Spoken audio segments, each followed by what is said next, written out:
have to develop a mind to work. You have to develop a mind to work. Nehemiah had a mind to work. He strengthened, he said, let's rise and build. You got to develop a mind to work, to get up and to begin doing the work. See, before we get in too far down the road, you have to have a mind to work. And part of a mind to work says, this is on me. This is on me. I see it. I recognize it as a problem. I know it has to be fixed. This is on me. It's a mind to work.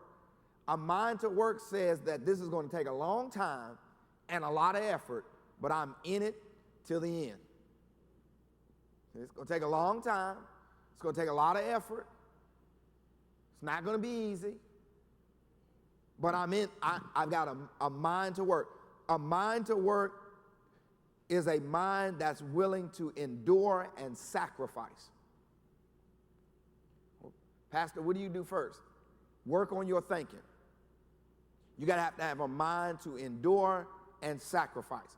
Listen, if the breach in your life is education, you're not going to get an education unless you are willing to work. God will prosper you, but you're going to have to, it's a breach. You can't look at the fact that somebody else went to school for 4 years and got their degree and it was a piece of cake for them. That ain't your life. You're going to have a mind to work. That means you're going to have to endure some things. Guess what? You're going to have to endure some things like embarrassment. Because guess what? You can't restore breaches without it being embarrassing. Folks will know that there are holes in your life. As long as you're trying to hide the holes, you don't have a mind to work. It's going to be embarrassing. Folks are going to laugh at you. Look at you. What you trying to do? You know you can't do that. All your people, it's embarrassing. It's embarrassing to sign up for classes every day of the week of the church. It's embarrassing. It's embarrassing to say, I don't know how to do this. I need help. But you have to endure embarrassment. You have to endure some persecution. I'm talking about how to repair a breach now. You can't be cute. You're going to have to be willing to sacrifice. You know, I hear people say, you know, Pastor, I'm willing to do anything. Are you? See, you got to be willing to sacrifice people and places, activities. It's a sacrifice. But if this is a breach, if I'm serious, I've got to have a mind to work. And that means that I'm going to have to endure some things. I'm going to have to sacrifice some things. Some people are going to laugh at me. It's not going to be pretty. I'm going to lose some things that I may hold precious to me. But I listen, how much of your tennis shoe budget are you willing to cut out to get a degree? See, are you willing to buy your shoes from a mart instead of a locker? See, until you're willing to buy your shoes from a mart instead of a locker, you're not serious. You're not serious. See, you're not serious about finishing school, and you don't have the money to finish school, and everything you wear got to have a logo on it. Come back to me when you're serious. I'm saying, Pastor, you can't walk down the street like, why not? Why can't you?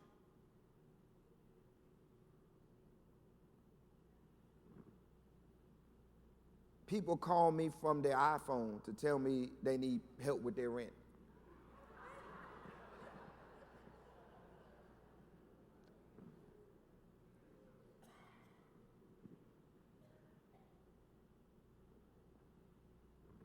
I'm just saying. Listen, my family, I was the pastor of the church. I rode in an economy car every day for 8 years. I've never needed a ministry of kindness.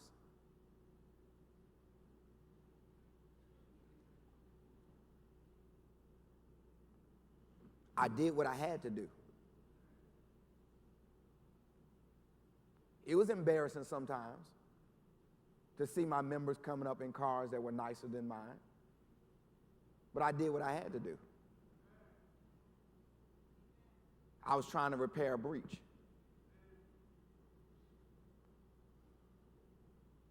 Secondly, I have to get right with God. I have to get right with God. This is good stuff here. So you want priorities? These are your priorities. This is the list. Got to get right with God. To get right with God means to repent. To repent simply means to turn around. To turn around. I always like to say life is not a beltway. You can't keep going the wrong way and eventually things work out. Life is a highway. If you're going the wrong way, you're going to end up in the wrong place. It's never going to loop back around. I've got to repent. Now, true repentance means that I stop blaming, stop criticizing, and stop judging. True repentance means I stop blaming. Well, if my father, if my mother, if this had, turn around. Turn around. You know, anybody ever been lost in the car with somebody? You know, your initial inclination is to blame the person who's not driving.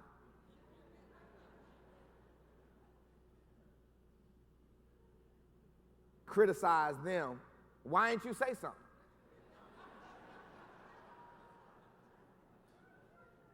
Don't act like you ain't ever get lost. Well, maybe if you had helped me, just turn around. Just turn. Some of us are still arguing with the passengers. And we're behind the wheel. It's your life now. Turn around. Well, the neighborhood I grew up in, but you out of that, turn around. Just repent. No more blaming, no more judging, no more criticizing, turn around. It's not doing you any good to criticize everybody who let you down. You down there now. Turn around. Repent.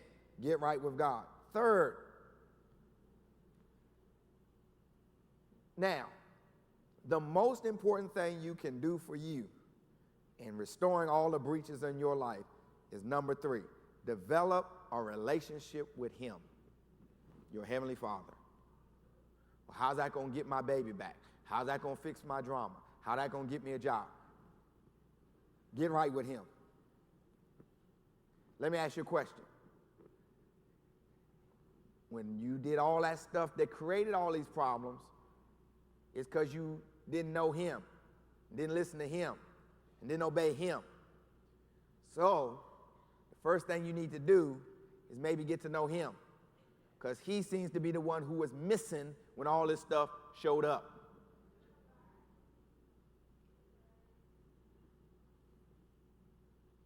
See, I have to develop a relationship with God, and I do that through His Son, Jesus Christ.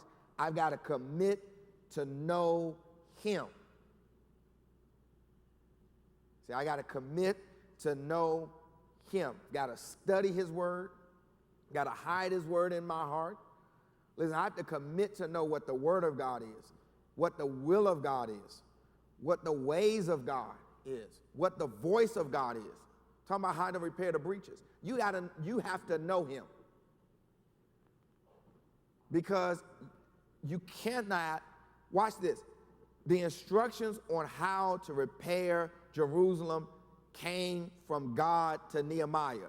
The instructions to repair your life are coming from God to you. If you don't know His Word, if you don't know His will, if you don't know His voice, you cannot repair the breaches in your life.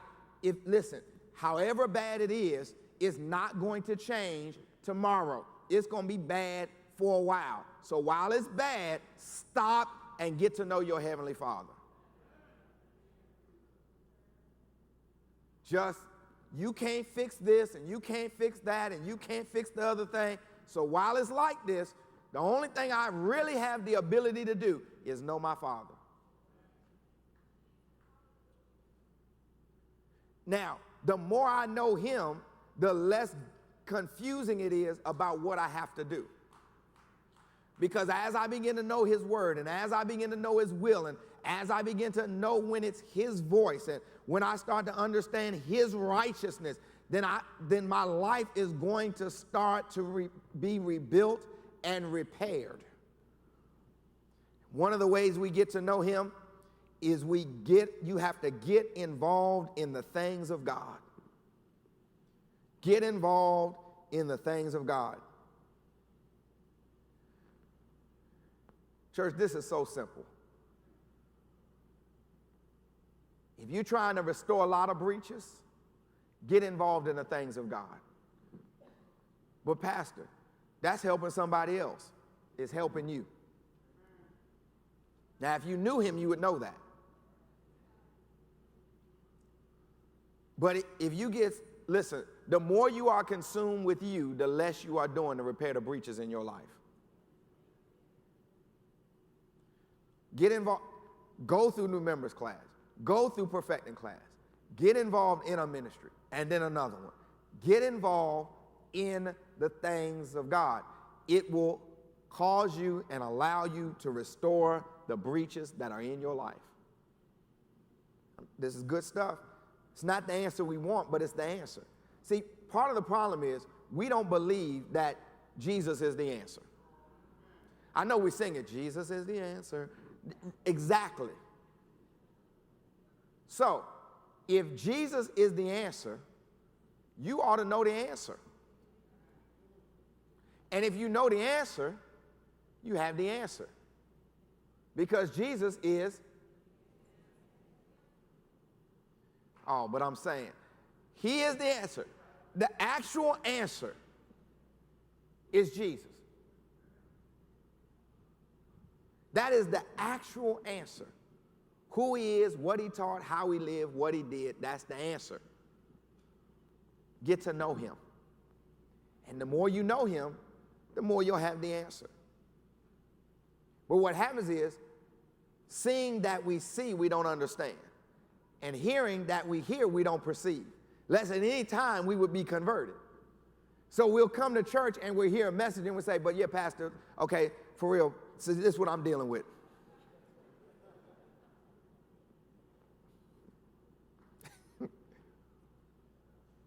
See, because here's the thing. Once I get to know, as I develop a relationship with him, then I will also begin to see myself. And I'll begin to see myself from his perspective.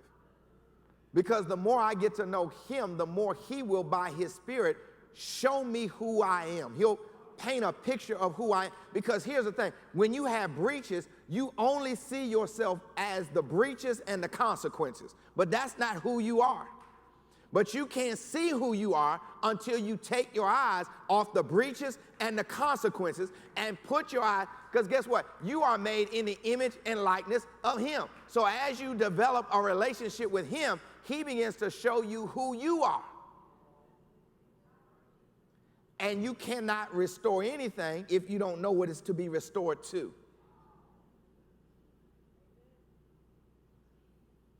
See, Pastor, I want all of this restored. To what? If you don't know who you are, you don't know what you're building.